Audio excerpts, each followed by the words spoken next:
Bismillahirrahmanirrahim. Assalamu alaikum viewers. Today the nation is celebrating the 145th birth anniversary of the nation Qaid Azam Mohamad Ali Jinnah. Qaid Azam Mohamad Ali Jinnah is our national hero. He is Pakistan's founder. On December 25, 1876, he was born in Karachi, Pakistan. He traveled to England to study law after completing his early education.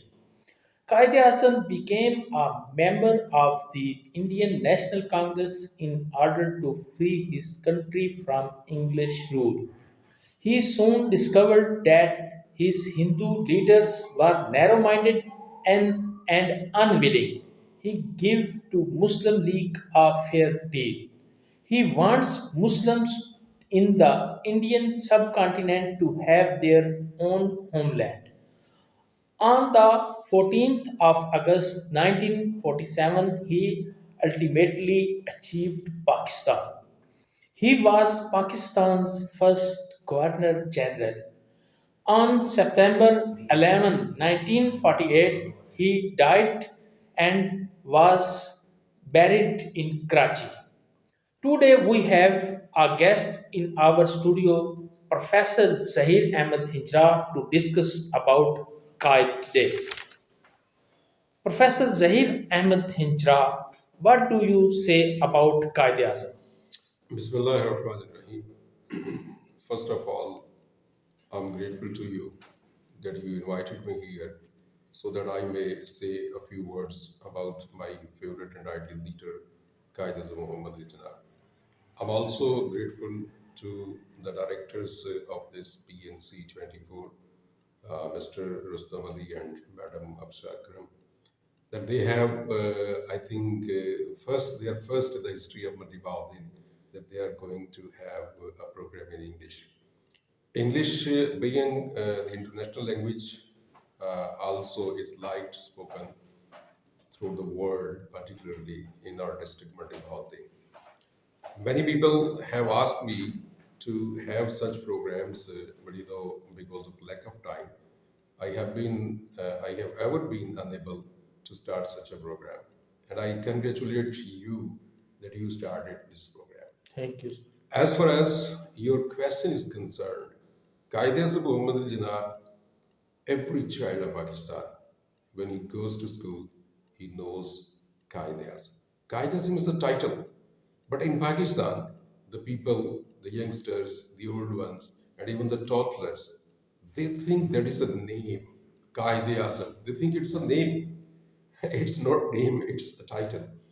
But Qaid is so famous. And why should he not be so famous? Because he is the father of the nation. And we have been, when we were in our early education, we read about Qaid Azam. Then, after that, after having completed the formal education, every Pakistani wishes to have some know about Qaid Azam Muhammad. There are a lot of aspects that we can discuss, but due to lack of time and due to limited program, I just want to share with you one characteristics of Qaid Muhammad Jinnah, that he was a very truthful person. He never lied. He never fabricated anything. Whatever he did, whatever he said openly. He did openly. His life was an open book, everybody could read. And he had such these leadership qualities from early childhood. He was so genius, he was so punctual, he was so devoted, he was so dedicated that from his early childhood, he wanted to be a leader. And just an incident from his early life, I want to share with you here. That once he was studying in his room, and Qaid Azam, where he lived in Karachi, the name of that house was Wazir Mansion. When they were living there, the family, and it was a joint family system, and there was a room where all other members of family were sleeping. At midnight, the younger sister of Qaid Azam, Miss Fatima Jinnah, she awakes and she sees that her brother is reading. but is holding a paper around the lantern so that the light of that lantern may not disturb the other members, may not disturb their sleep, and he is reading. And the little sister asks, "Brother, you are still reading? And if you continue this, you will harm your health." And he smiled and said to his sister, "Sister, if I don't study, if I don't read, if I don't work hard, how will I be a leader? How will I be a big man?" No, this was the wish, this was an ambition that he still nourished when he was a child, when he was a school going child. And then when he used to play with all other children of that mohalla, he was also having a leading role there. The other children, they respected him and they obeyed him and they felt it an honor that if Muhammad Jinnah is asking something and it should be done.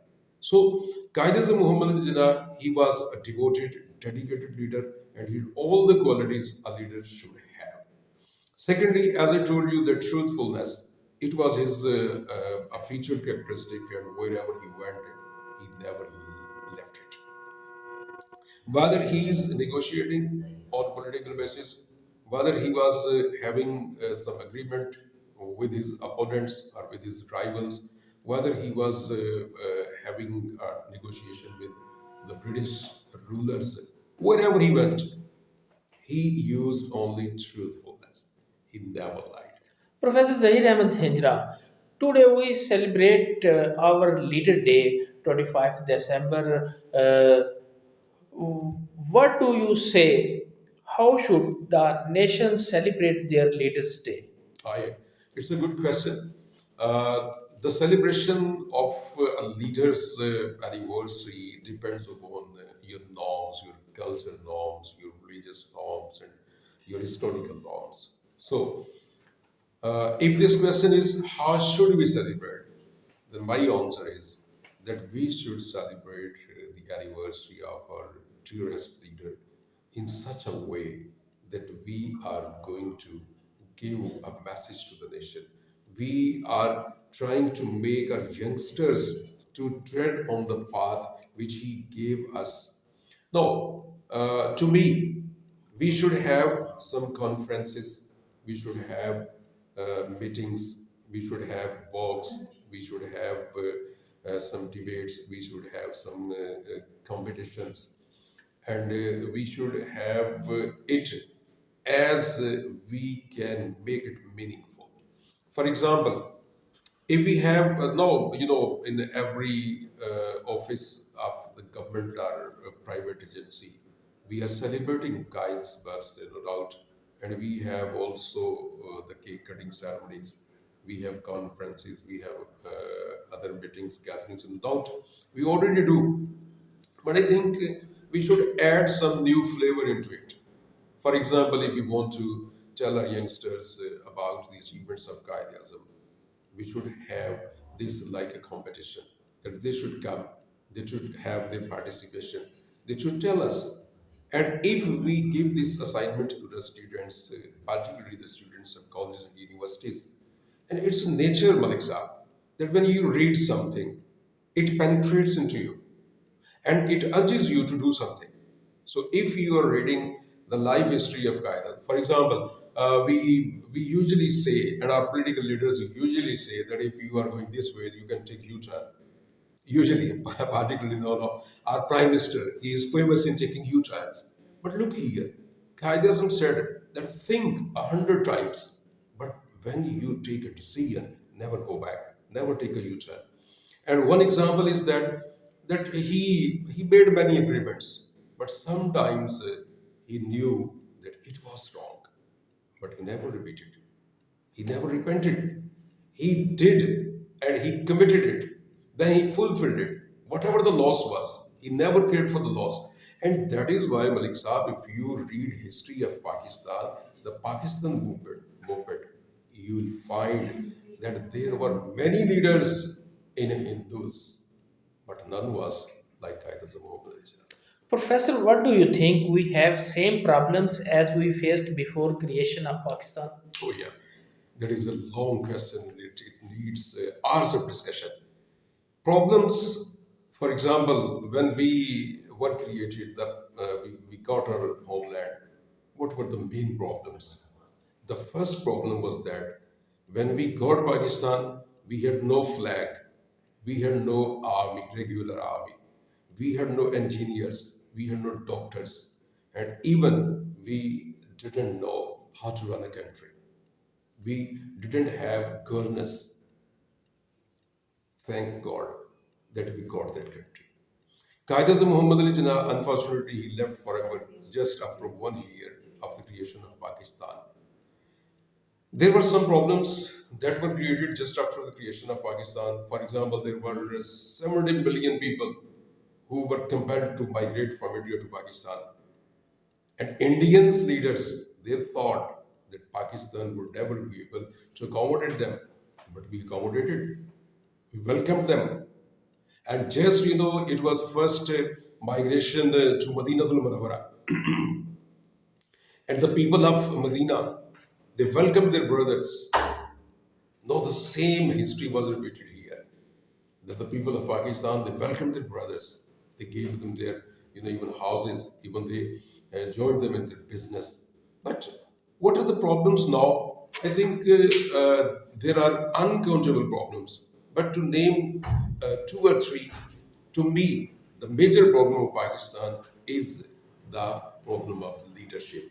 Unfortunately, we didn't have leadership at that time when Qaid Azam left us. And we still don't have that kind of leadership that we are passing through.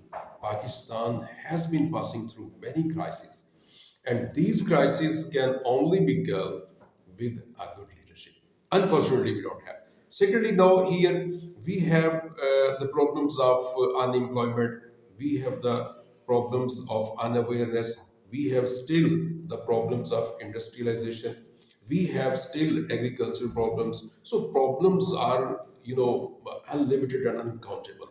But it is the need of war that our people should find a leader.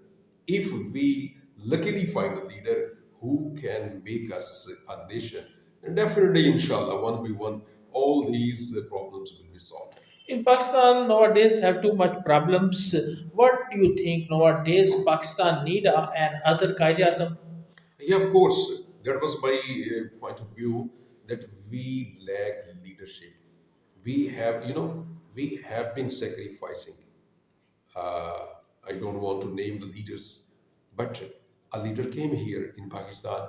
He said, I will give you this, this, and that. Support me. We supported him. We made him the Prime Minister of Pakistan. But what did he do? He did nothing for the country, for the people. And then a leader came.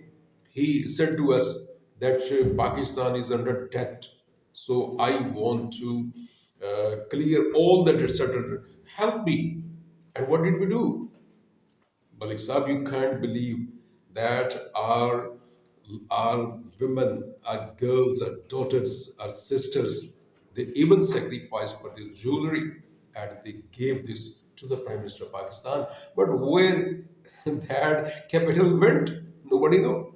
And now, even in every era, the leaders have been exploiting us. They have been using different slogans, and they have been befooling us. Some leaders they befooled us in the name of justice. Some leaders they befooled us in the name of religion. Some people they befooled us in the name of progress, development, and prosperity. But really, we need another Qaidasm. We need another leader that should come and should gather all of us, and we are ready because we are sacrificing nation. We can give every kind of sacrifice, and we have been, our overseas brothers, they have given a lot of capital to Pakistan, but unfortunately, this capital is going to be wasted by these leaders. Thank you so much, Professor Zahir Ahmed Hanjra. Viewers, it was to ask many questions from my guest, Professor Zahir Ahmed Hanjra, but unfortunately, I am confined with limited time. Let's pray for progress and prosperity of Pakistan. See you soon. Good night.